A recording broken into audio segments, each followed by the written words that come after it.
Today on Who is That Saint? We're headed to Sardinia, Italy, not for a beach vacation, but to meet a saint who turned begging into a vocation and silence into a sermon. His name is Saint Ignatius of Laconi, and for over 40 years he walked the streets with a sack, a bowed head, and the presence of a man who knew heaven like a friend. He didn't found an order. He didn't write any books. But he lived so close to God that people changed just by being near him. Ignatius was born in 1701 in Laconi, a small town in Sardinia. His baptismal name was Francis Ignatius Vincent Pace, and his family was poor, humble, and devout. As a child he was already unusual, quiet, prayerful, and deeply obedient. He'd sit for hours before the Blessed Sacrament and give away his own food to beggars even when he had little himself. At age 17 he fell deathly ill. In desperation he made a vow. If God healed him he'd become a Capuchin friar. He recovered. But he didn't keep the vow, at least not right away.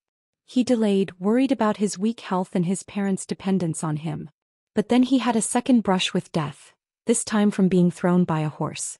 That got his attention. At 20 he entered the Capuchin Franciscan order and took the name Ignatius. His life from then on was one of total humility. For the next 40+ years, Ignatius was assigned the role of quaestor. That is, the friar who went door to door in town begging for food and donations for the monastery. He did this not with shame but with deep reverence. He saw it not as humiliation, but as a way to remind the townspeople that the friars were poor by choice, relying on divine providence and the charity of others.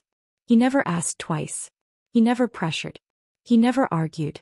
If someone said no, or worse insulted him, he simply bowed and walked away. But people noticed something strange. When Ignatius knocked, they felt peace. When he entered a house, tensions dropped. Children stopped crying.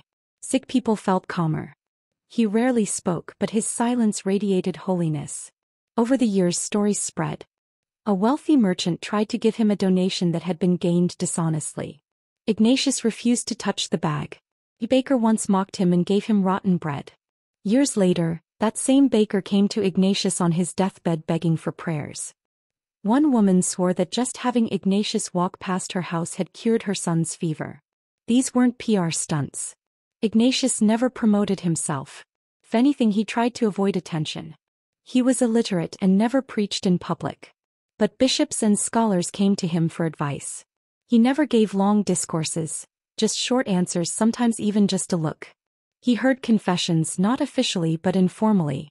People trusted him. They felt seen. And when someone tried to praise him, he'd say, "I am a poor sinner." Then he'd walk away. Toward the end of his life, Ignatius went blind. But he kept begging, memorizing the streets by sound and walking them with confidence. He died in 1781 at the age of 80. The people of Cagliari, the city where he served, poured into the streets for his funeral. Many already considered him a saint. Miracles continued at his tomb. He was beatified in 1940 and canonized in 1951 by Pope Pius XII.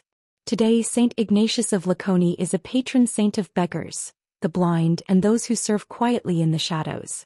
But more than that, he's a reminder that holiness doesn't need a microphone. He wasn't a reformer, a mystic, or a martyr. He was just faithful, day in, day out, walking the same streets, carrying the same bag, praying for the same people who ignored him the day before. And he did it with joy.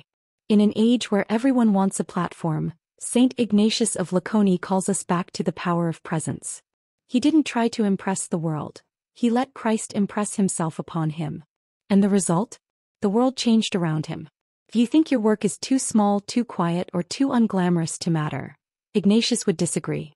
Quote of the day: "Let us always give good example, even in silence." Saint Ignatius of Laconi.